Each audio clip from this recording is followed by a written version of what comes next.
In the year 1997, United states navy का एक guided missile cruiser USS Yorktown, जो कि 10,000 टन डिस्प्लेसमेंट का एक जहाज था, और तमाम तरह के surface to air missiles, anti ship missiles, anti submarine missiles, ढेर सारे कैनन्स, मशीन गन्स, इसके अलावा ढेर सारे रडार से लैस था। पल भर में इसने अपने घुटने टेक दिए और कुछ ही पलों में ये समुंदर में तैरते लोहे के एक बहुत बड़े टुकड़े से ज़्यादा और कुछ भी नहीं था। आखिर ऐसा क्या हुआ कि 10,000 टन डिस्प्लेसमेंट और तमाम तरह के मिसाइल्स, कैनन्स और मशीन गन्स से लैस इतना बड़ा शिप पल भर में डेड पड़ गया। पल भर में ये लोहे के एक बहुत बड़े तैरते हुए टुकड़े से ज़्यादा कुछ नहीं रहा। इसका जवाब है division by zero error.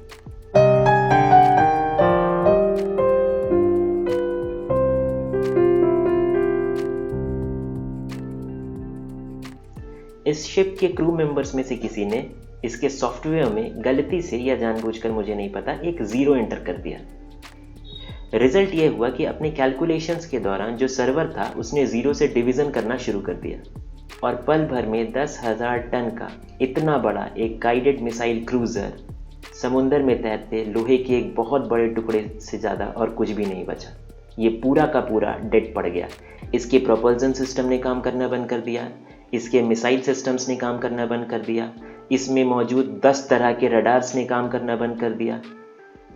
In short, इस शिप के सभी सिस्टम्स ने काम करना बंद कर दिया और ये शिप बिल्कुल बेकार हो गया।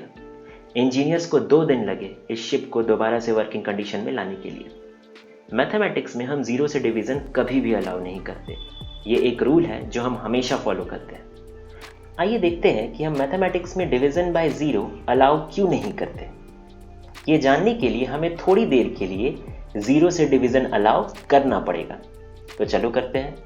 मान लेते हैं कि 2 नंबर है a और b। ये भी मानते हैं कि a b के इक्वल है।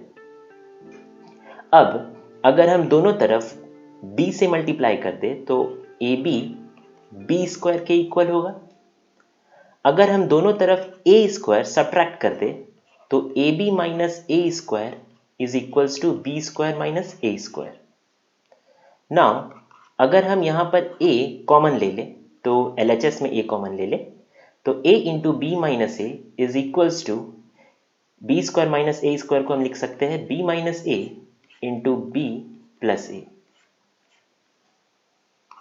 यहां से हम लिख सकते हैं a is equals to b minus a into b plus a upon b minus a. Numerator और डिनोमिनेटर में b minus a cancel out हो जाएगा और हमारे पास बचेगा a is equals to b plus ए। लेकिन हम ये जानते हैं कि a b के बराबर है, यानी कि यहाँ पर b के जगह पे हम a रख सकते हैं क्योंकि b और a बराबर है। That means a is equals to a plus ए।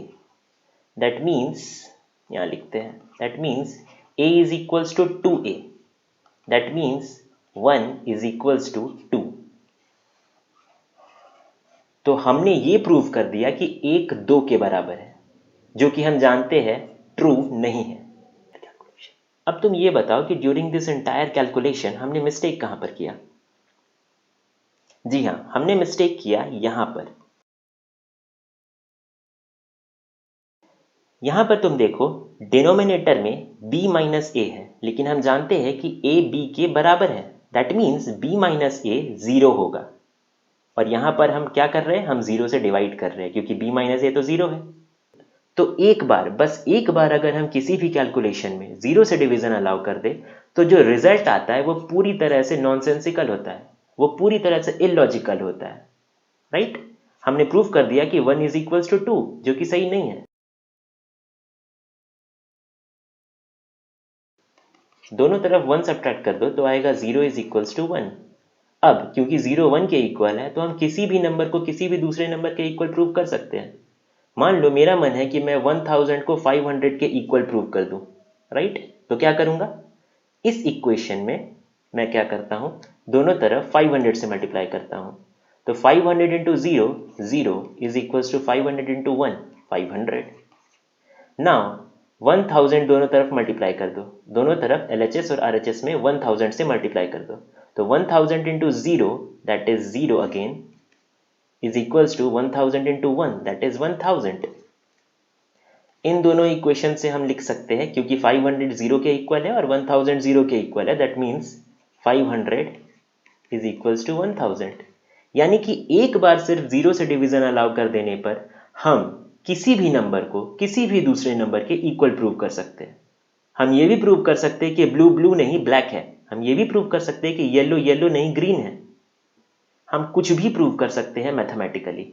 तो कंक्लूजन ये निकलता है कि सिर्फ एक बार अगर हम 0 से डिवीजन अलाउ कर दें तो पूरी की पूरी मैथमेटिक्स बेसलेस हो जाती है, पूरी की पूरी मैथमेटिक्स नॉनसेंसिकल हो जाती है, वो हमें बिल्कुल अनाप शनाप रिजल्ट देने लगती है। यानी कि अगर हम 0 से डिवीजन अलाउ कर दे तो मैथमेटिक्स को उठाकर हम डस्टबिन में डाल सकते हैं। मैथमेटिक्स फिर हमें कोई भी यूजफुल रिजल्ट नहीं दे सकती। सिर्फ एक बार अगर हम 0 से डिवीजन अलाउ कर दे तो हम मैथमेटिकली कुछ भी प्रूव कर सकते हैं, कुछ भी। हम ये भी प्रूव कर सकते हैं कि ब्लू ब्लू नहीं ये रेड है। चलो मैं तुम्हें प्रूव करके दिखाता हूँ। हम जानते हैं कि अलग अलग वेवलेंथ्स की लाइट को हमारी आंख अलग अलग कलर्स के रूप में परसीव करती है। ब्लू कलर का जो वेवलेंथ होता है वो लगभग 450 नैनोमीटर के आसपास होता है, वहीं रेड कलर का जो वेवलेंथ होता है वो लगभग 700 नैनोमीटर के आसपास होता है।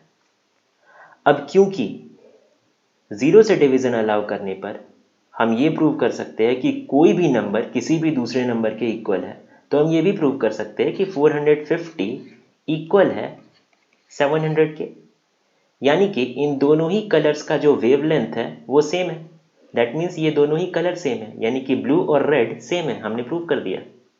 हमेशा याद रखना, मैथमेटिक्स सिर्फ तब तक ही यूजफुल है, मैथमेटिक्स सिर्फ तब तक ही कंसिस्टेंट रिजल्ट्स देता है जब तक हम 0 से डिवीजन अलाउ ना करें। एक बार 0 से डिवीजन अलाउ कर दो, मैथमेटिक्स का कोई मतलब नहीं निकलता, पूरा का पूरा मैथमेटिक्स बेकार हो जाता है, नॉनसेंसिकल हो जाता है और तुम उसे उठाकर डस्टबिन में डाल सकते हो।